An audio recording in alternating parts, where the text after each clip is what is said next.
Hello बच्चों, आज के इस वीडियो में हम दो टॉपिक कवर करने वाले हैं। एक एंगल ऑफ फ्रिक्शन, दूसरा एंगल ऑफ रिपल्स। इन दोनों में क्या रिलेशन होता है इसे भी समझेंगे। ठीक है, सबसे पहले बच्चों एंगल ऑफ फ्रिक्शन क्या होता है। देखिए यहाँ पे क्या कह रहा है, the angle which the resultant of limiting friction and normal reaction makes with the normal reaction.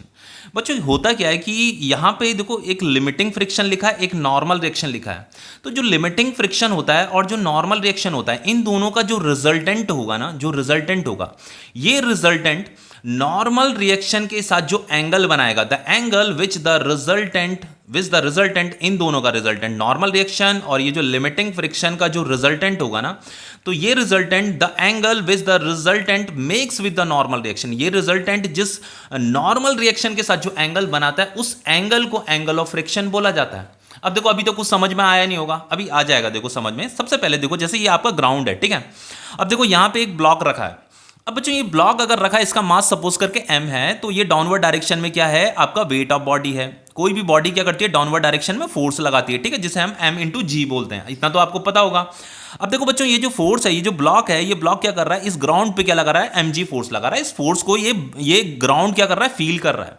तो ये ग्राउंड भी क्या करेगा, रिस्पॉन्ड करेगा, और ये भी क्या करेगा, अपोजिट डायरेक्शन में एक फोर्स लगाता है according to Newton third law. ये तो आपको पता ही होगा, किसी बॉडी पे अगर आप फोर्स लगाओगे तो वो बॉडी भी आप पर उतना ही इक्वल एंड अपोजिट फोर्स लगाती है। तो ये ग्राउंड भी क्या करता है, इस ब्लॉक पे जो है 90 डिग्री के एंगल पे फोर्स लगाता है। उस फोर्स को नॉर्मल रिएक्शन बोला जाता है, उसे हम आर से रिप्रेजेंट किया जा सकता है, ठीक है। वैसे एन से भी रिप्रेजेंट किया जाता है, लेकिन नॉर्मल रिएक्शन को यहां पे हमने आर से रिप्रेजेंट कर रखा है। ओके, अब देखो बच्चों यहां पे क्या चीज है, देखो यहां पे ये जो एंगल ऑफ फ्रिक्शन का जो डेफिनेशन है ना, यहां पे देखो यहां पे लिमिटिंग फ्रिक्शन आ रखा है, ठीक है। यहां पे ये लिमिटिंग फ्रिक्शन लिखा है। तो अभी ऐसा करते हैं, सबसे पहले यहां पे का ये जो ग्राउंड है, इस ग्राउंड का लिमिटिंग फ्रिक्शन पता करते हैं कि लिमिटिंग फ्रिक्शन क्या होता है। उसके बाद एंगल ऑफ फ्रिक्शन भी बताऊंगा क्या होता है एंगल ऑफ फ्रिक्शन। सबसे पहले लिमिटिंग फ्रिक्शन। बच्चों अगर आपको इस ग्राउंड का लिमिटिंग फ्रिक्शन पता करना है तो आपको क्या करना पड़ता है बच्चों, इस बॉडी पर फोर्स अप्लाई करना पड़ेगा। जब आप फोर्स अप्लाई करते हो तो ये जो दो यहाँ पे ये जो दो सरफेस कांटेक्ट में आ रखे हैं ना, ये ब्लॉक का सरफेस और ये ग्राउंड का सरफेस, ये जो कांटेक्ट में आते हैं तो ये क्या करते हैं, अपोजिट डायरेक्शन में एक फ्रिक्शन फोर्स लगाते हैं। इतना तो आपको पता ही होगा भाई। ये जो दो सरफेस कांटेक्ट में ये क्या करेंगे, इस मोशन हमने जो ये फोर्स लगाया है, इस फोर्स की वजह से जो मोशन होना चाहिए था, उस मोशन को ये फोर्स क्या करता है, अपोज करता है। इसी अपोजिंग फोर्स को हम फ्रिक्शन फोर्स बोलते हैं। लेकिन हमें यहाँ पे कौन सा फ्रिक्शन चाहिए, लिमिटिंग फ्रिक्शन हमें यहाँ पे फाइंड करना है, हमें लिमिटिंग फ्रिक्शन का पता करना है। तो लिमिटिंग फ्रिक्शन कैसे पता किया जाता है बच्चों, हमें क्या करना है, मान लीजिए हमने ये फोर्स लगाया और फोर्स लगाने के बाद भी ये बॉडी मोशन नहीं कर रहा है, हमें क्या करना है, इस फोर्स को हल्के हल्के करके बढ़ाते रहना है, इंक्रीज करते रहना है। और बच्चों हमें इसे तब तक इंक्रीज करते रहना, हम अगर इसे इंक्रीज करेंगे तो अपोजिट डायरेक्शन में फ्रिक्शन फोर्स भी इंक्रीज होता रहता है, ये एडजस्ट होता रहता है। हमें इसे तब तक इंक्रीज करते रहना है जब तक यहां पे इस बॉडी में आपको जस्ट थोड़ा बहुत मोशन ना दिखने लग जाए। जैसे ही आपको इस बॉडी पे मोशन दिखना शुरू होगा ना, जब जैसे ये body just begin to slide करेगी, मतलब यहां पे हमें ऐसा फोर्स नहीं लगाना है कि ये बॉडी ऐसा मोशन करने लग जाए इस डायरेक्शन में, ऐसा फोर्स नहीं लगाना। हमें उस फोर्स का पता करना है जिस फोर्स पे ये बॉडी जस्ट यहां पे ऐसे हिलने लग जाए, मतलब जस्ट मोशन के लिए रेडी होने लग जाए, ऐसे फोर्स का हमें पता करना है। अब बच्चों मान लीजिए हम फोर्स हल्के हल्के बढ़ाएंगे तो एक ना एक टाइम के बाद ये बॉडी जस्ट जो है मोशन की टेंडेंसी में आना शुरू हो जाएगा। तो यहां पे उस समय का यहां पे जो फ्रिक्शन फोर्स लगता है ना, उस समय का जो यहां पे का जो फ्रिक्शन फोर्स होगा, उसी फ्रिक्शन फोर्स को क्या बोला जाता है, लिमिटिंग फ्रिक्शन बोला जाता है बच्चों। क्या बोला जाता है, लिमिटिंग फ्रिक्शन। जब बॉडी जो है जस्ट मोशन की टेंडेंसी में आना शुरू होती है ना, उस समय जो अपोजिट डायरेक्शन में जो फ्रिक्शन फोर्स लग रहा होता है, उस फ्रिक्शन फोर्स को लिमिटिंग फ्रिक्शन बोला जाता है। और इसी लिमिटिंग फ्रिक्शन को जो है मैक्सिमम स्टैटिक फ्रिक्शन भी बोला जाता है। ये आपका मैक्सिमम स्टैटिक फ्रिक्शन ही है, क्योंकि स्टैटिक फ्रिक्शन अपने को एडजस्ट करता रहता है। तो ये लिमिटिंग फ्रिक्शन आपका मैक्सिमम स्टैटिक फ्रिक्शन भी होता है। तो इसे हम एफ एस से भी रिप्रेजेंट कर सकते हैं, ठीक है। आप इसे चाहो तो एफ एल बोलिए, चाहे तो एफ एस बोलिए। तो मैंने यहां पे इसे एफ एस से इसे रिप्रेजेंट कर दिया। बच्चों ये बताना इसलिए जरूरी था क्योंकि बहुत सी बुक में जो है लिमिटिंग फ्रिक्शन को एफ एस भी लिखा गया है, कुछ बुकों में एफ एल भी लिखा गया, पर दोनों एक ही चीज है। ओके, अब देखो हमें यहाँ पे ये जो लिमिटिंग फ्रिक्शन था, ये जो एफ एस लिखा है बच्चों, ये लिमिटिंग फ्रिक्शन ही है, हाँ ठीक है, कंफ्यूज मत होना।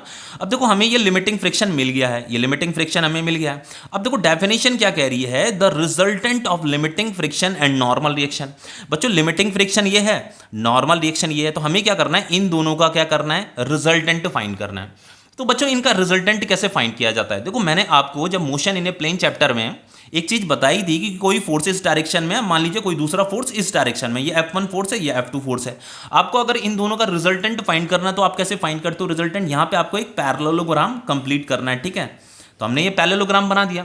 तो पैरेललोग्राम की अपोजिट साइड्स क्या होती हैं? इक्वल होती हैं। तो आपको यहां से क्या करना है, यहां से एक डायगोनली एक नया वेक्टर ड्रॉ करना है। तो ये जो नया वेक्टर मिलेगा यही रिजल्टेंट वेक्टर होगा, इन दोनों वेक्टर का रिजल्टेंट वेक्टर होगा। इस तरीके से रिजल्टेंट बनाया जाता है। तो बच्चों हमें क्या करना है, यहाँ पे रिजल्टेंट फाइंड करना, limiting friction and normal reaction. ये लिमिटिंग फ्रिक्शन है आपका, ये आपका नॉर्मल रिएक्शन है। तो इसका हमें रिजल्टेंट फाइंड करना है। तो रिजल्टेंट हम कैसे फाइंड करेंगे? हम यहाँ पे क्या करेंगे, एक पैरेललोग्राम बनाएंगे इस तरीके से। ये पैरेललोग्राम कंप्लीट हो गया। फिर यहाँ पे क्या करेंगे, डायगोनली एक दूसरा नया वेक्टर ड्रॉ करेंगे। तो ये जो नया वेक्टर हमें मिलेगा यही क्या है, रिजल्टेंट वेक्टर है। मतलब इन दोनों, ये जो दो फोर्स है ना, एक रिएक्शन फोर्स, ये नॉर्मल रिएक्शन फोर्स, और ये जो मैक्सिमम स्टैटिक फ्रिक्शन फोर्स है, इन दोनों का ये रिजल्टेंट है, ठीक है। अब ये रिजल्टेंट हमें मिल गया। अब देखो क्या लिखा है, the angle which the resultant, ये जो रिजल्टेंट है, makes with the normal reaction, जो एंगल ये रिजल्टेंट जो है नॉर्मल रिएक्शन के साथ बनाएगा, उसी एंगल को जो है एंगल ऑफ फ्रिक्शन बोला जाता है। तो ये तो आपका रिजल्टेंट है। तो ये रिजल्टेंट इस नॉर्मल रिएक्शन के साथ यहां पे जो एंगल बना रहा होगा, इसी एंगल को, मान लो इस एंगल को हमने थीटा नाम दे दिया। तो ये जो एंगल थीटा बन रहा है ना, इसी को एंगल ऑफ फ्रिक्शन बोला जाता है बच्चों। इसी को क्या बोला जाता है, एंगल ऑफ फ्रिक्शन। यही थीटा क्या है आपका, एंगल ऑफ फ्रिक्शन है। अब बच्चों देखो, अभी एंगल ऑफ फ्रिक्शन के लिए कुछ इक्वेशन भी बनाएंगे। अभी हम कुछ इक्वेशन बना लेते हैं एंगल ऑफ फ्रिक्शन के लिए। अब देखो बच्चों, इससे आगे क्या करेंगे, ये जो आपका लिमिटिंग फ्रिक्शन है, जिसे हम मैक्सिमम स्टैटिक फ्रिक्शन भी बोलते हैं, इसका फॉर्मूला क्या होता है बच्चों? देखो मैंने जब आपको फ्रिक्शन का टॉपिक पढ़ाया, तो बच्चों अगर इस टॉपिक को आप पढ़ रहे हो तो सबसे पहले फ्रिक्शन का टॉपिक जरूर पढ़ लेना। देन ये आपको बहुत आसान लगेगा ये टॉपिक, अदरवाइज आपको बहुत डिफिकल्ट लगने वाला है। मैंने आपको फ्रिक्शन का एक फॉर्मूला बताया था। फ्रिक्शन का फॉर्मूला क्या होता है, coefficient of friction into normal reaction, ठीक है, यही होता है ना। अब फ्रिक्शन भी आपकी बहुत सारी टाइप की होती हैं। एक आपका लिमिटिंग फ्रिक्शन होता है, एक आपका काइनेटिक फ्रिक्शन होता है। अब देखो यहाँ पे ये जो है आपका लिमिटिंग फ्रिक्शन है, मतलब इसे मैक्सिमम स्टैटिक फ्रिक्शन भी बोला जाता है, लिमिटिंग फ्रिक्शन को, ठीक है। अब बच्चों ये अगर आपका लिमिटिंग फ्रिक्शन है तो इसका जो फॉर्मूला होगा, यहाँ पे F की जगह में FS लिख देना है, यहाँ पे S लिख देना है, बस इतना ही करना है, ठीक है। तो यहाँ पे हो जाएगा आपका म्यू S इंटू आर। ये coefficient of maximum static friction है। इसे हम कोफिशिएंट ऑफ लिमिटिंग फ्रिक्शन भी बोल सकते हैं, और इसे भी हम लिमिटिंग फ्रिक्शन बोल सकते हैं, ठीक है। अब देखो बच्चों, इससे आगे हम क्या करेंगे, देखो यहाँ पे mu S is equal to लिखा जा सकता है FS अपॉन R लिखा जा सकता है, इतना किया जा सकता है ना। अब देखो बच्चों क्या करते हैं, इससे आगे हम क्या करेंगे, देखो ध्यान से देखना। मान लो ये आपका, देखो यहाँ पे एक राइट एंगल ट्रायंगल ये है, एक राइट एंगल ट्रायंगल ये है, और ये आपका पैरेललोग्राम भी है। तो पैरेललोग्राम की अपोजिट साइड्स क्या होती हैं, इक्वल होती हैं। अगर ये वाला जो वेक्टर है, ये वाला वेक्टर है, इसे अगर हमने इस मैक्सिमम स्टैटिक फ्रिक्शन इसकी वैल्यू है, ठीक है, इसे अगर हम FS बोल रहे हैं, तो ये जो अपोजिट साइड्स है इसे भी हम क्या बोलेंगे, FS बोलेंगे। इसकी वैल्यू भी FS के ही इक्वल होगी, समझ रहे हो इतना। अब बच्चों, अब अगर देखो यहाँ पे ये दो राइट एंगल ट्रायंगल, एक राइट एंगल ट्रायंगल, एक ये राइट एंगल ट्रायंगल। अगर मैं इस वाले राइट एंगल ट्रायंगल को कंसीडर करता हूँ, तो मैंने पहले इसकी नेमिंग कर दी AB एंड ये C। तो अगर मैं इस ट्रायंगल को लेता हूँ, इन ट्रायंगल ABC, अगर मैं इस ट्रायंगल को लेता हूँ ABC, तो राइट एंगल ट्रायंगल में क्या होता है, परपेंडिकुलर अपॉन बेस क्या होता है बच्चों, आपको perpendicular upon base. Perpendicular upon base क्या होता है आपका, tan थीटा होता है। tan थीटा का फॉर्मूला क्या होता है, परपेंडिकुलर अपॉन बेस। यहाँ पे ये थीटा एंगल फॉर्म हो रहा है ना, तो tan theta is equal to क्या होता है आपका, परपेंडिकुलर अपॉन बेस होता है। तो यहाँ पे परपेंडिकुलर ये है, बेस आपकी ये है, तो परपेंडिकुलर ये है, इसकी वैल्यू कितनी है, ये अपोजिट साइड्स क्या है, इक्वल है पैरेललोग्राम की। तो इसकी वैल्यू FS थी, तो इसकी वैल्यू भी क्या होगी, FS होगी। तो यहाँ पे परपेंडिकुलर की जगह में क्या आ जाएगा, FS आ जाएगा। FX का मतलब ये मैक्सिमम स्टैटिक फ्रिक्शन है, जिसे हम लिमिटिंग फ्रिक्शन भी बोलते हैं। ये लिमिटिंग फ्रिक्शन है, ठीक है, जिसे हम मैक्सिमम स्टैटिक फ्रिक्शन भी बोलते हैं। बेस आपका ये है, जिसे हम नॉर्मल रिएक्शन बोलते हैं। तो यहाँ पे क्या आ जाएगा, R आ जाएगा, इज इक्वल टू ये क्या आ जाएगा आपका, tan थीटा आ जाएगा। तो बच्चों FS upon R is equal to क्या हो गया आपका, tan थीटा हो गया। तो mu S is equal to क्या हो जाएगा आपका, FS अपॉन R की जगह में हम क्या लिख देंगे, यहाँ पे ये tan थीटा लिख देंगे बच्चों। अब ये जो म्यू S होता है ना, म्यू S क्या होता है बच्चों आपका, ये होता है आपका coefficient of maximum static friction, या कोफिशिएंट ऑफ स्टैटिक फ्रिक्शन भी बोल सकते हो आप, ठीक है, या कोफिशिएंट ऑफ लिमिटिंग फ्रिक्शन भी बोल सकते हो आप इसे, ठीक है। अब देखो बच्चों, यहाँ पे जो tan थीटा, ये जो थीटा है, ये थीटा क्या है बच्चों, ये थीटा तो आपका एंगल ऑफ फ्रिक्शन है, लेकिन ये यहाँ पे ये टेंजेंट ऑफ थीटा है। तो इसे हम क्या बोलेंगे, tangent of angle of friction बोलेंगे। इसे क्या बोलेंगे, tangent of angle of friction बोलेंगे, ठीक है। तो बच्चों इसे अपनी कॉपी में नोट डाउन कर लो कि ये जो कोफिशिएंट ऑफ स्टैटिक फ्रिक्शन होता है ना, ये किसके इक्वल होता है? Tangent of angle of friction के इक्वल होता है। बच्चों ये कोफिशिएंट ऑफ स्टैटिक फ्रिक्शन क्या होता है, ये मैंने आपको प्रीवियस वीडियो में फ्रिक्शन का जब मैंने टॉपिक पढ़ाया था वहां पे इस कोफिशिएंट ऑफ स्टैटिक फ्रिक्शन के बारे में भी बताया था, ठीक है। अगर आपने वो वीडियो देखा है तो कोफिशिएंट ऑफ स्टैटिक फ्रिक्शन क्या होता है कि ये जो ब्लॉक है, ब्लॉक का सरफेस है और इस ग्राउंड का सरफेस है, दोनों के दोनों कॉन्टैक्ट में है। तो बच्चों ये जो दोनों के दोनों कांटेक्ट में, ये इनका एक दूसरे के साथ जो बिहेवियर है ना, जो इनका एक दूसरे के साथ बिहेवियर है, उस बिहेवियर को ये कोफिशिएंट ऑफ स्टैटिक फ्रिक्शन बताता है, ठीक है। ये जो कोफिशिएंट ऑफ फ्रिक्शन की जो वैल्यू होती है, ये कहीं ना कहीं जो है इस इन दोनों सरफेस के कांटेक्ट, जो एक दूसरे के कांटेक्ट में ना, उसके बिहेवियर को बताता है, ठीक है। अब देखो बच्चों यहां पे नेक्स्ट है आपका एंगल ऑफ रिपोज। अब ये एंगल ऑफ रिपोज क्या होता है, इसे समझते हैं। देखो बच्चों जैसे मान लीजिए ये जो ब्लॉक है ना, जैसे ये वाला ग्राउंड था और ये ब्लॉक यहाँ पे रखा था। अब देखो यहाँ पे वो ये सेम वही ग्राउंड है और यहाँ पे हमने ये ब्लॉक रखा हुआ है। ध्यान से देखना, ठीक है, ध्यान से देखना इसे।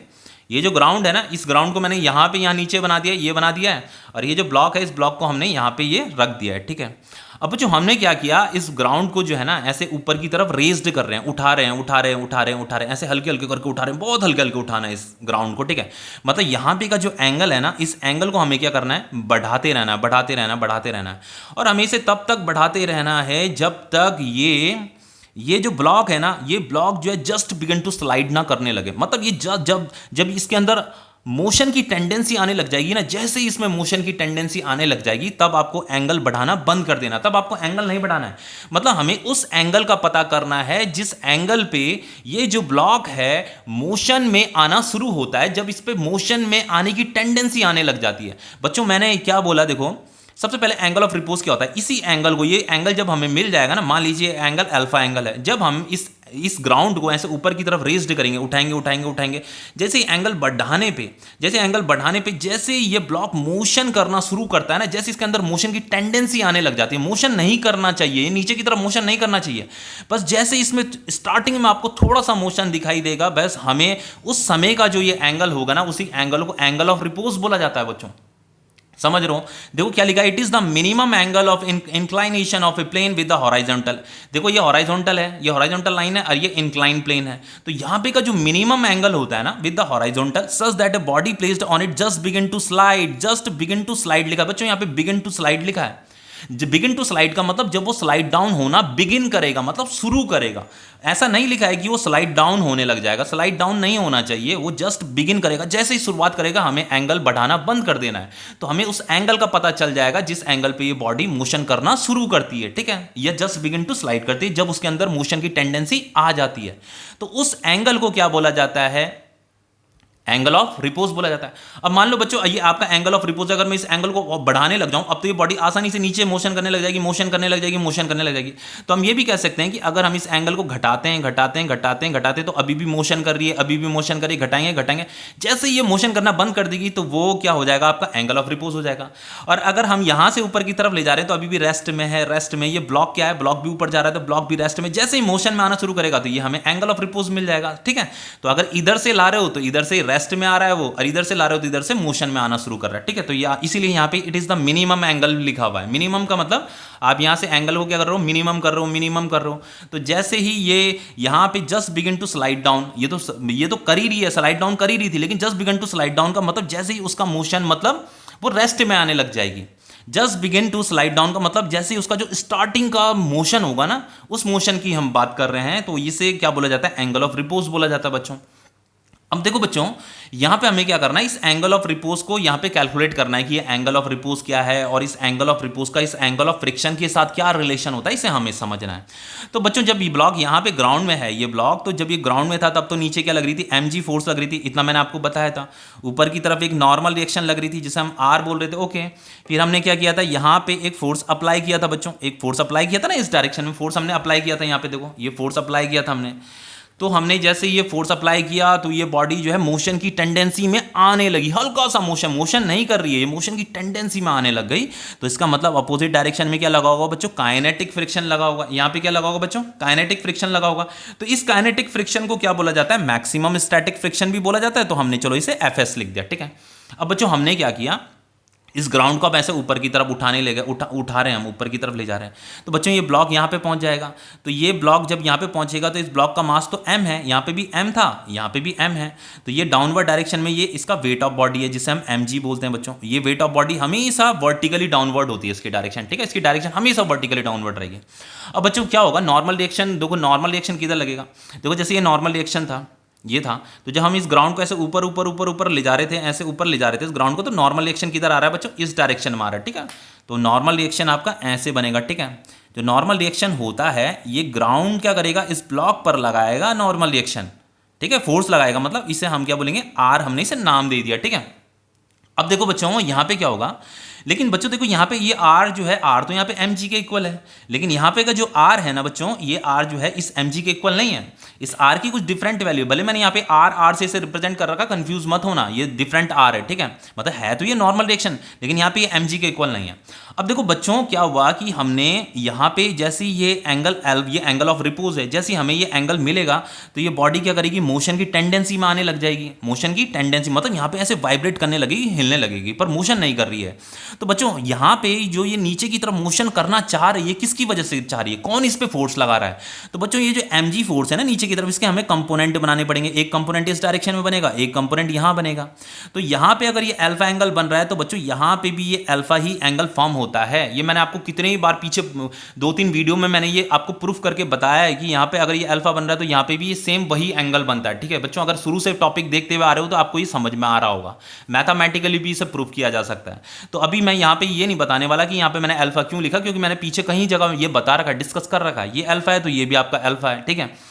अब देखो बच्चों हम इसके अब ये वाला जो कंपोनेंट है ना, ये mg का एक कंपोनेंट ही है, एक कंपोनेंट ही है, ये वाला कंपोनेंट क्या करेगा, इस ब्लॉक को इस डायरेक्शन में मोशन कराना चाहेगा। इधर मोशन, इस ब्लॉक के अंदर जो मोशन करने की जो टेंडेंसी आ रही है वो इस वाले कंपोनेंट की वजह से आ रही है, इस mg का कंपोनेंट, ठीक है। अब देखो बच्चों एक कंपोनेंट इधर है, एक कंपोनेंट इधर है, तो ये वाला जो कंपोनेंट जो इसके साथ अल्फा एंगल बना रहा है, इस कंपोनेंट की जो वैल्यू होगी वो mg cos अल्फा होगी बच्चों, ठीक है। और इसकी जो वैल्यू होगी वो होगी mg sin अल्फा। ध्यान से देखना, इसकी वैल्यू है mg sin अल्फा। अब बच्चों अगर ये ब्लॉक क्या कर रहा है, इसके अंदर मोशन की टेंडेंसी आ रही है, पर ये मोशन नहीं कर रहा है, ये बिल्कुल मोशन करना चाह रहा है, मतलब ये बिल्कुल रेडी हो रहा है मोशन करने के लिए, लेकिन इसे मोशन करने से रोक कौन रहा है, अपोजिट डायरेक्शन में यहाँ पे काइनेटिक फ्रिक्शन लग रही है, जैसे यहाँ पे काइनेटिक फ्रिक्शन लग रही थी, जिसे हम मैक्सिमम स्टैटिक फ्रिक्शन भी बोलते हैं।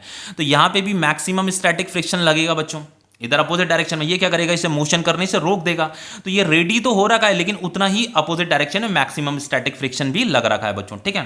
अब बच्चों इससे आगे क्या करेंगे, देखो बच्चों यहाँ पे क्या है, ये वाला जो नॉर्मल रिएक्शन है ना, इसके ये ब्लॉक जो है इस डायरेक्शन में मोशन तो नहीं कर रहा, तो ये वाला जो नॉर्मल रिएक्शन है किसके इक्वल है, इसके अपोजिट डायरेक्शन में ये mg cos अल्फा है। तो ये जो नॉर्मल रिएक्शन है, ये वाला नॉर्मल रिएक्शन है, किसके इक्वल है, mg cos अल्फा के इक्वल है, ठीक है बच्चों।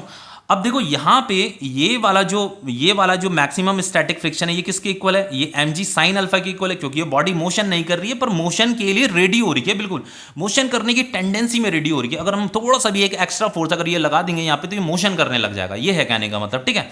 तो बच्चों यहाँ पे ये जो fs है, जिसे हम मैक्सिमम स्टैटिक फ्रिक्शन बोलते हैं, ये जो मैक्सिमम स्टैटिक फ्रिक्शन है ये mg sin अल्फा के इक्वल है, ठीक है, mg sin अल्फा के इक्वल है। तो बच्चों ये आपका इक्वेशन फर्स्ट हो जाएगा, ये आपका मान लो ये इक्वेशन फर्स्ट है, ये आपका इक्वेशन सेकंड है, ठीक है। हमें क्या करना है, इन्हें डिवाइड कर देना है, ठीक है। तो हम क्या कर रहे हैं, डिवाइडिंग इक्वेशन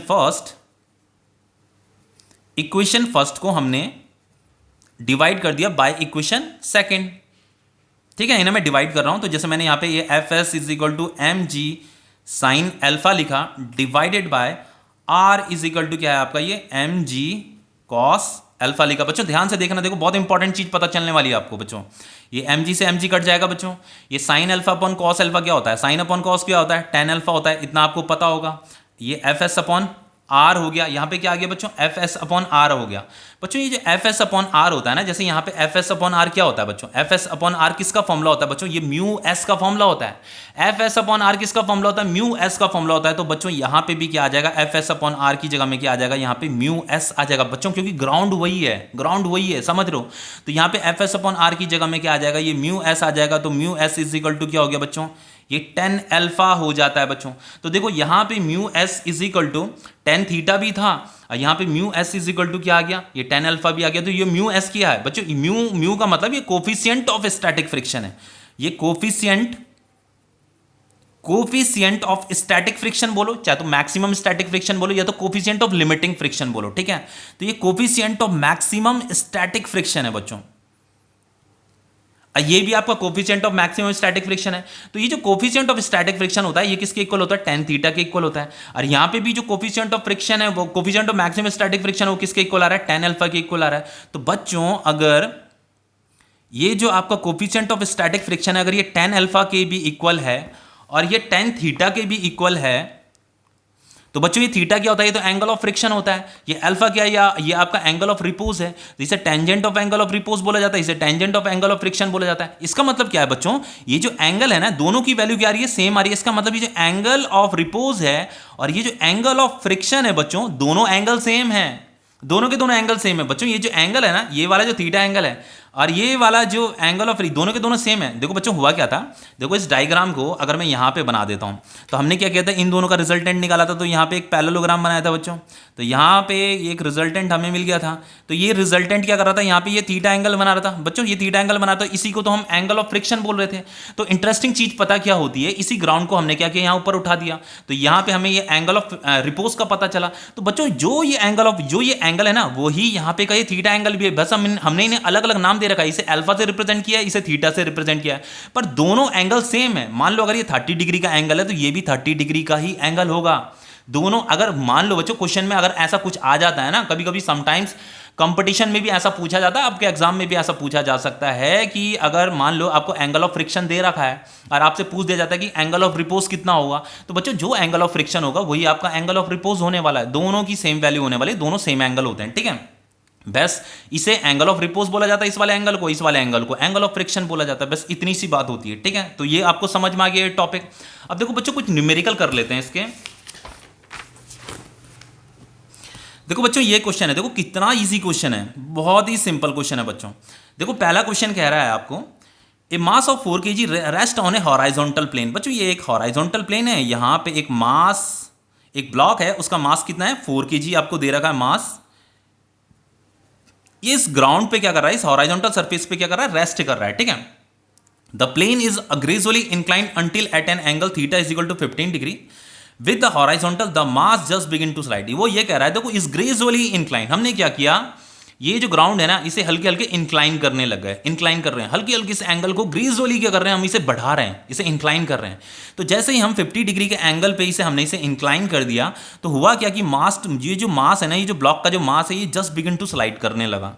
तो देखो मान लो जैसे हमने यहाँ पे ये 50 डिग्री के एंगल पे हम पहुंचे, ये अल्फा है, मान लो ये 50 डिग्री के एंगल पे बच्चों जैसे ही हम यहाँ पे पहुंचे तो ये जो ब्लॉक यहाँ पे इस ग्राउंड पे ये जो ब्लॉक रखा है ना, ये ब्लॉक अब यहाँ ऊपर पहुंच जाएगा। ये ब्लॉक यहाँ पे था ग्राउंड में, तो हम इसे रेस्ड कर रहे हैं, एंगल को बढ़ा रहे हैं। तो जैसे ये 15 डिग्री के एंगल पे ये पहुंचा तो ये क्या करने लगता है, जस्ट बिगिन टू स्लाइड करने लगता है। बच्चों ये जो जस्ट बिगिन टू स्लाइड लिखा है इसका मतलब गलती से ये मत समझ लेना, बहुत से बच्चे जस्ट बिगिन टू स्लाइड का मतलब ये समझने लगते हैं कि ब्लॉक नीचे मोशन कर रहा है। इसका मतलब ये नहीं होता बच्चों, इसका मतलब ये होता है कि ये बॉडी जो है इसमें जैसे ये 15 डिग्री का एंगल बनेगा ना तो इस बॉडी में थोड़ा सा मोशन आपको दिखाई देगा। इसका मतलब ये होता है कि ये बॉडी अब मोशन के लिए रेडी होने लग गई है, मतलब इसमें अब मोशन आने लग गया, ये है कहने का मतलब, ठीक है बच्चों। अब देखो बच्चों ये तो आपका क्या है, एंगल ऑफ रिपोज है, ठीक है। तो यहां पे अभी मैंने पीछे आपको क्या बताया था, ये जो एंगल ऑफ रिपोज होता है बच्चों, ये जो आपका एंगल ऑफ रिपोज है ये किसके इक्वल होता है, म्यू एस के इक्वल होता है। Mu s is equal to क्या है, tangent of angle of repose, ठीक है। अब देखो यहां पे हमें क्या करेंगे, हम क्या करेंगे, formula mu s is equal to tangent of angle of repose, यहां पे क्या दे रखा है, थीटा दे रखा है, ठीक है। वैसे पीछे तो मैंने अल्फा लिखा था तो कोई नहीं, यहां पे थीटा से हमें थीटा यहां पे मतलब हमें उसने एंगल ऑफ रिपोज को थीटा से रिप्रेजेंट करने के लिए बोल रहा है। तो ये टेंजेंट ऑफ थीटा का मतलब ये tangent of angle of repose है आपका बच्चों, ठीक है। अब देखो हमें फाइंड क्या करना है, what is the coefficient of static friction between the block and the surface. बच्चों ये जो ब्लॉक है और ये जो सरफेस है ना, इनके बीच का जो सरफेस, ये जो कांटेक्ट है, दो सरफेस के बीच में जो कांटेक्ट है, तो इनके बीच में ये जो कोफिशिएंट ऑफ स्टैटिक फ्रिक्शन होगा ना, कोफिशिएंट ऑफ फ्रिक्शन क्या करता है, ये जो दो सरफेस कांटेक्ट में होते हैं उनके बिहेवियर को बताता है। तो उसी कोफिशिएंट ऑफ स्टैटिक फ्रिक्शन की हमें वैल्यू बतानी है, हमें कोफिशिएंट ऑफ स्टैटिक फ्रिक्शन बताना है। तो ये किसके इक्वल होता है, tangent of angle of repose के इक्वल होता है। तो बच्चों mu s is equal to क्या हो जाएगा, इज इक्वल टू क्या हो जाएगा, हमें ये टेंजेंट लिखना है और ये थीटा कितना दे रखा बच्चों, ये 15 डिग्री दे रखा, जो 10-15 डिग्री हो जाएगा। तो बच्चों यही आपका आंसर है। तो mu s is equal to ये जो 10-15 डिग्री की जो वैल्यू होती है वो आपकी 0.27 होता है, तो हमें यहाँ पे coefficient of static friction find करना था, तो ये कोफिशिएंट ऑफ स्टैटिक फ्रिक्शन आपका आ गया, ये कैलकुलेट हो गया बच्चों, ठीक है। कितना सिंपल क्वेश्चन था ना। अब देखो बच्चों नेक्स्ट है आपका, यहाँ पे पूछा है find the angle at which the block just begin to slide. बच्चों यहाँ पे हमें एंगल का पता करना है जिस एंगल पे ब्लॉक जो है जस्ट बिगिन टू स्लाइड करने लगे, जैसे ये वाला केस है, सेम वही केस है, कुछ नहीं है अलग। If the coefficient of friction between the block and the surface, यहाँ पे कोफिशिएंट ऑफ फ्रिक्शन बच्चों ब्लॉक एंड सर्फेस के बीच का जो कोफिशिएंट ऑफ फ्रिक्शन है वो हमें दे गिवन है, यहाँ पे गिवन नहीं था, यहाँ पे तो हमें फाइंड करना था, लेकिन यहाँ पे गिवन है वो 1/√3 दे रखा है। अब देखो बच्चों क्या है, मान लो ये ग्राउंड में ये ब्लॉक रखा है, अब हम क्या कर रहे हैं, इसे ऊपर एंगल पे रेज कर रहे हैं, इसे इंक्लाइन कर रहे हैं, इसके एंगल को बढ़ाने में लगे हुए हैं। तो मान लो जैसे ये यहाँ पे किसी एंगल पे पहुंचता है, तो ये जस्ट बिगन टू स्लाइड करने लगता है। जस्ट बिगन टू स्लाइड का मतलब इसमें मोशन की टेंडेंसी आने लग जाती है, ठीक है, हमें थोड़ा सा इसमें मोशन दिखाई देता है, ये है कहने का मतलब। तो बच्चों हमें क्या करना है, यहाँ पे उस एंगल का पता करना है, find the angle at which the block just begin to slide. जब ये ब्लॉक जो है इसमें मोशन रेडी होने लगेगा, जब इसमें मोशन आना शुरू होगा, उस एंगल का हमें पता करना है जिस एंगल पे इसमें मोशन आना शुरू हो जाएगा। तो बच्चों ये जो म्यू एस होता है, म्यू एस किसके इक्वल होता है, tangent of angle of repose के इक्वल होता है। तो इसी एंगल ऑफ रिपोज को हमें फाइंड करना है बच्चों। तो म्यू एस तो कितना दे रखा बच्चों, 1/√3 दे रखा है, ये आपका 10 अल्फा हो जाएगा। अल्फा क्या आपका एंगल ऑफ रिपोज है जो हमें फाइंड भी करना है। तो ये जो 1/√3 होता है ना बच्चों, ये 10-30 डिग्री की वैल्यू होती है, ठीक है। तो ये आपका हो गया 10 अल्फा। तो फाइनली यहाँ पे भी 10 है, यहाँ पे भी 10 है, तो ये अल्फा किसके इक्वल हो जाएगा बच्चों, 30 डिग्री के इक्वल हो जाएगा। तो यही क्या है आपका, ये जो हमें एंगल ऑफ रिपोज यहाँ पे फाइंड करना था, ये कैलकुलेट हो गया, ठीक है। अब देखो बच्चों नेक्स्ट आपका जो टॉपिक है, ये टॉपिक बहुत इंपॉर्टेंट है, ठीक है, टॉपिक इसी से ही रिलेटेड है, लेकिन ये बहुत मतलब ये जो टॉपिक है आपका कॉम्पिटिटिव टॉपिक है, आपके एग्जाम में भी पूछा जा सकता है, क्लास 11th में पूछा जा सकता है, लेकिन कॉम्पिटिटिव टॉपिक भी है ये। देखो बच्चों यहाँ पे क्या है, यहाँ पे हमें बताना है acceleration of a body down in a rough incline plane. बच्चों जैसे ये मान लो ये ब्लॉक यहाँ पे रखा था हमने, अब जैसे हम इस ग्राउंड को ऊपर की तरफ उठाने लगे तो ये ब्लॉक क्या करने लगता है, इसके अंदर मोशन की टेंडेंसी आने लग जाती है। तो इसके अंदर मोशन की जो टेंडेंसी आती है वो कब आती है, जब एंगल ऑफ रिपोज, जो यहाँ पे जो एंगल ऑफ रिपोज जैसी जिस एंगल पे इसके अंदर मोशन की टेंडेंसी आने लग जाती है उसे एंगल ऑफ रिपोज बोला जाता है। इतना तो आपको पता है, ठीक है, एंगल ऑफ रिपोज बोला जाता है। लेकिन बच्चों अगर हम इस एंगल को और बढ़ाने लग गए मतलब एंगल ऑफ रिपोज से भी ज्यादा एंगल यहाँ का कर दें, तो बच्चों ये बॉडी क्या करने लगेगी, मोशन करने लगेगी ना, नीचे की तरफ मोशन करने लग जाएगी, ठीक है, तब तो ये आपको मोशन करती हुई दिखाई देगी। अब देखो यहाँ पे हमें acceleration of a body down, ये बॉडी क्या कर रही है, डाउनवर्ड डायरेक्शन में क्या कर रही है, इस रफ इंक्लाइन प्लेन में क्या कर रही है, ये बॉडी मोशन कर रही है, उस मोशन का हमें एक्सेलरेशन फाइंड करना है। बच्चों ये बॉडी क्या कर रही है, डाउनवर्ड डायरेक्शन में मोशन कर रही है, तो यहाँ पे कितने एक्सेलरेशन से ये मोशन कर रही है उसके लिए हमें यहाँ पे इक्वेशन बनानी है, ठीक है। अब देखो उस इक्वेशन को कैसे बनाएंगे बच्चों, सबसे पहले देखो बच्चों ये ब्लॉक है, मान लो इसका मास m है, तो ये डाउनवर्ड डायरेक्शन में mg फोर्स लगाएगी, इतना आपको पता है, ठीक है। अब मान लो यहाँ पे ये कोई थीटा एंगल बन रहा है, ठीक है, ये जो एंगल है बच्चों, ये एंगल जो है एंगल ऑफ रिपोज से ज्यादा है, क्योंकि यहाँ पे क्या हो रहा है, मोशन हो रहा है, डाउनवर्ड डायरेक्शन में मोशन हो रहा है, तो उस मोशन का हमें एक्सेलरेशन फाइंड करना है बच्चों। तो अगर यहाँ पे ये थीटा बनेगा तो हम क्या करेंगे बच्चों, यहाँ पे कंपोनेंट बनाएंगे। सबसे पहले एक कंपोनेंट ये बनेगा, एक कंपोनेंट ये बनेगा, तो ये वाला जो कंपोनेंट है ये क्या करेगा, इसे डाउनवर्ड डायरेक्शन में मोशन कराएगा। तो अगर ये थीटा होता है तो बच्चों, तो ये वाला एंगल भी क्या होता है, थीटा होता है। ये मैंने कितने ही बार आपको बता रखा है, ठीक है। ये अगर यहाँ पे का एंगल थीटा बनता है तो ये वाला जो mg होता है इस वाले कंपोनेंट के साथ थीटा एंगल बनाता है। तो ये वाला कंपोनेंट इसके साथ थीटा बना रहा है, तो इस कंपोनेंट की जो वैल्यू होती है वो mg को यहाँ पे लिखते हैं और बस ये cos थीटा लिख दिया जाता है। और इस वाले कंपोनेंट की जो वैल्यू होती है वो mg sin थीटा होता है। इतना तो आपको पता ही होगा बच्चों, ये मैंने कितने ही बार motion in a plane chapter से पढ़ाता हुआ आ रहा हूँ ये चीजें।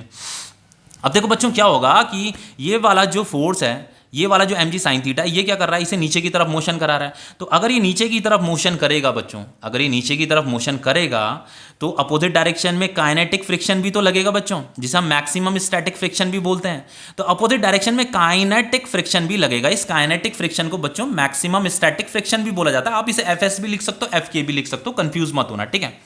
अब देखो ये बच्चों ये क्या लगेगा, अपोजिट डायरेक्शन में काइनेटिक फ्रिक्शन लगेगा, क्योंकि बॉडी मोशन कर रही है। जब बॉडी मोशन करती है ना, सॉरी इसे मैक्सिमम स्टैटिक फ्रिक्शन नहीं बोला जाएगा बच्चों, मैं भूल गया बच्चों, ये काइनेटिक फ्रिक्शन है। जब बॉडी मोशन करती है ना, तो मोशन करते समय जो अपोजिट डायरेक्शन में जो फ्रिक्शन लगता है उसे काइनेटिक फ्रिक्शन बोला जाता है, ठीक है। जब मोशन कर रही होती है बॉडी तो अपोजिट डायरेक्शन में जो फ्रिक्शन होता है उसे काइनेटिक फ्रिक्शन बोला जाता है। अब देखो बच्चों यहाँ पे क्या होगा, हमें क्या करना है, यहाँ पे एक्सेलरेशन के लिए इक्वेशन बनानी है। तो सबसे पहले यहाँ पे बच्चों हमें नॉर्मल रिएक्शन भी एक बनाना पड़ेगा। तो नॉर्मल रिएक्शन इस डायरेक्शन में बनता है, ठीक है, ये आपका नॉर्मल रिएक्शन है इस सरफेस के परपेंडिकुलर। ये ग्राउंड क्या करेगा, इस ब्लॉक पे इस डायरेक्शन में नॉर्मल रिएक्शन भी लगाता है। तो देखो सबसे पहले हम क्या करेंगे, यहाँ पे ये जो r है, r इस mg cos थीटा के अपोजिट डायरेक्शन में, तो r इज इक्वल टू, तो बच्चों क्या हो जाएगा आपका mg cos थीटा हो जाएगा, इतना तो आपको पता है। लेकिन बच्चों ये बॉडी क्या कर रही है, इस डायरेक्शन में क्या कर रही है, मोशन कर रही है। तो इसका मतलब ये जो दो फोर्सेस जो अपोजिट डायरेक्शन में ये फोर्स हैं, ये इक्वल एंड अपोजिट नहीं होंगी बच्चों, ये अनबैलेंस्ड है, इसीलिए तो बॉडी डाउनवर्ड डायरेक्शन में मोशन कर रही है। इसका मतलब ये है कि mg sin थीटा जो है इस काइनेटिक फ्रिक्शन से ग्रेटर है। तो ये जो mg sin थीटा है बच्चों, mg sin थीटा जो है इस काइनेटिक फ्रिक्शन से ग्रेटर है। तो जब हम इन दोनों को सब्ट्रैक्ट करेंगे तो हमें यहाँ पे क्या मिलेगा, जब हम दो फोर्स को सब्ट्रैक्ट करेंगे तो यहाँ पे हमें क्या मिलता है, नेट फोर्स मिलता है। बच्चों दो फोर्स को अगर आप सब्ट्रैक्ट करोगे तो यहाँ पे आपको कुछ फोर्स मिलेगा ना, जैसे आपको 10 न्यूटन से -8 न्यूटन करोगे तो आपको ये 2 न्यूटन मिलेगा, तो ये 2 न्यूटन क्या है, ये नेट फोर्स है। तो हम यहाँ पे दो फोर्सेस को क्या कर रहे हैं, एक काइनेटिक फ्रिक्शन फोर्स है और एक mg sin थीटा फोर्स इस डायरेक्शन में लग रही है। तो ये वाली फोर्स इससे ग्रेटर है, ये वाली ग्रेटर है, तो इसीलिए तो बॉडी डाउनवर्ड डायरेक्शन में मोशन करी। तो हम इन्हें सब्ट्रैक्ट करेंगे तो यहाँ पे हमें एफ नेट मिलेगा, ठीक है। तो यहाँ पे mg sin थीटा माइनस, बच्चों ये काइनेटिक फ्रिक्शन है, तो काइनेटिक फ्रिक्शन का फॉर्मूला क्या होता है, म्यू के इंटू नॉर्मल रिएक्शन, यही काइनेटिक फ्रिक्शन का फॉर्मूला होता है। और ये जो नेट फोर्स होता है, नेट फोर्स का फॉर्मूला क्या होता है, इस ब्लॉक का मास इंटू जिस एक्सेलरेशन से ये ब्लॉक चल रहा है। हमेशा याद रखना, फोर्स का फॉर्मूला तो मास इंटू एक्सेलरेशन ही होता है, नेट फोर्स का फॉर्मूला क्या होता है, मास इंटू एक्सेलरेशन। इस ब्लॉक का मास और इस ब्लॉक पे जो एक्सेलरेशन लग रहा है उस एक्सेलरेशन को भी यहाँ पे मल्टीप्लाई करना, ये आपका नेट फोर्स है। अब हम आगे क्या करेंगे, यहाँ पे mg sin थीटा लिखा बच्चों, फिर माइनस लिखा, फिर म्यू के लिखा, r यहाँ पे जो r है किसके इक्वल है, ये mg cos थीटा के इक्वल है। तो यहाँ पे r की जगह में क्या आ जाएगा बच्चों, ये r is equal to mg cos theta ना, तो यहाँ पे mg cos थीटा आ जाएगा is equal to m into a हो जाएगा। तो यहाँ पे ये mg कॉमन आ जाएगा, तो यहाँ पे आ गया आपका sin theta minus mu k cos theta, ठीक है, is equal to m a। बच्चों m से m कट जाएगा, तो एक्सेलरेशन इज इक्वल टू कितना आ गया बच्चों, g sin theta minus mu k cos theta. बच्चों ये आपकी एक्सेलरेशन की इक्वेशन है। बच्चों वैसे इस इक्वेशन को याद करने की जरूरत नहीं है, अगर याद कर सकते हो तो बहुत अच्छी बात है, न्यूमेरिकल करते समय आपका समय बच जाएगा, टाइम बच जाएगा। लेकिन बच्चों अगर मान लो कभी आप ये इक्वेशन भूल जाते हो तो एटलीस्ट आपको ये कॉन्सेप्ट तो पता होना चाहिए ना। जब ये कॉन्सेप्ट पता होगा तभी तो आप देन क्वेश्चन आगे कर पाओगे। सपोज करके अगर फॉर्मूला भूल भी जाते हो तो कॉन्सेप्ट नहीं भूलना, कॉन्सेप्ट आपको हमेशा पता होना चाहिए, ठीक है। अब देखो इस क्वेश्चन को करते हैं, सेम वही क्वेश्चन है बच्चों।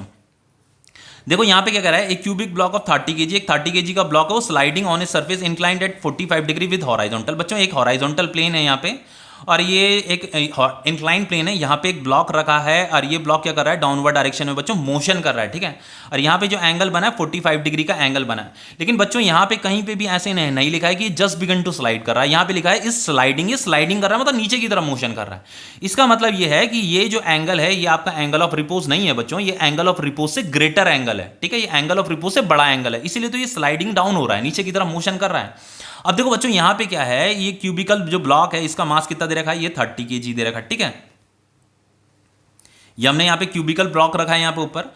फिर लिखा if the coefficient of friction with the block and the friction. बच्चों ये कोफिशिएंट ऑफ फ्रिक्शन जो हमें दे रखी है, मतलब ये ब्लॉक मोशन कर रहा है, तो यहाँ पे का जो कोफिशिएंट ऑफ काइनेटिक फ्रिक्शन है, देखो यहाँ पे एग्जामिनर ने कोफिशिएंट ऑफ काइनेटिक फ्रिक्शन नहीं लिखा हुआ है। बच्चों हमेशा याद रखना, जब भी बॉडी मोशन करती है तो जो फ्रिक्शन कोफिशिएंट ऑफ फ्रिक्शन लिया जाता है उस कोफिशिएंट ऑफ फ्रिक्शन को कोफिशिएंट ऑफ काइनेटिक फ्रिक्शन बोला जाता है। जरूरी नहीं है कि क्वेश्चन में कोफिशिएंट ऑफ काइनेटिक फ्रिक्शन लिखा ही लिखा हो, भले नहीं लिखा है तो हमें समझना होगा इस चीज को। तो ये आपका कोफिशिएंट ऑफ काइनेटिक फ्रिक्शन हमें दे रखा है यहाँ पे का 0.6। फाइंड द एक्सेलरेशन हमें फाइंड करना है। तो बच्चों यहाँ पे एक्सेलरेशन का ये है फॉर्मूला, तो इस फॉर्मूले को यहाँ पे पुट कर देंगे बस, बाकी कुछ नहीं करना। तो acceleration is equal to g sine theta minus mu k cos theta. बच्चों वैल्यू पुट करनी है, बाकी कुछ नहीं करना। Acceleration is equal to g की वैल्यू यहाँ पे 9.8 हमें गिवन है, तो यहाँ पे जी की वैल्यू कितनी आ जाएगी, ये 9.8 आ जाएगा। ये थीटा कितना दे रखा बच्चों हमें यहाँ पे, ये 45 डिग्री दे रखा है, ठीक है। थीटा कितना दे रखा है यहाँ पे, ये 45 डिग्री हमें गिवन है। तो यहाँ पे बच्चों ये थीटा आ जाएगा 45 डिग्री माइनस म्यू के की वैल्यू कितनी दे रही है बच्चों, 0.6 इंटू ये कॉस 45 डिग्री, ठीक है। तो ये एक्सेलरेशन इज इक्वल टू हो जाएगा आपका 9.8। ये जो साइन 45 डिग्री होता है बच्चों इसकी वैल्यू 1/√2 होती है, माइनस 0.6 इंटू ये जो कॉस 45 डिग्री है इसकी वैल्यू भी 1/√2 होती है बच्चों। अब देखो इससे आगे क्या करेंगे बच्चों, एक्सेलरेशन इज इक्वल टू ये हो जाएगा आपका 9.8 1/√2 माइनस 0.6/√2, ठीक है। अब ये हो जाएगा आपके आगे एक्सेलरेशन इज इक्वल टू 9.8, यहाँ पे बच्चों √2 एलसीएम आ जाएगा आपका, ये हो जाएगा आपका 1 माइनस 0.6। तो ये फाइनली कितना होगा बच्चों, ये 9.8 इंटू 1 माइनस 0.6 कितना होगा बच्चों, ये हो जाएगा आपका 0.4। ठीक है, जब हम इन्हें सब्ट्रैक्ट करेंगे डिवाइडेड बाय √2। तो बच्चों इसे मैं कैलकुलेटर से सॉल्व करके बताता हूं, ठीक है, क्या इसकी वैल्यू आ रही है।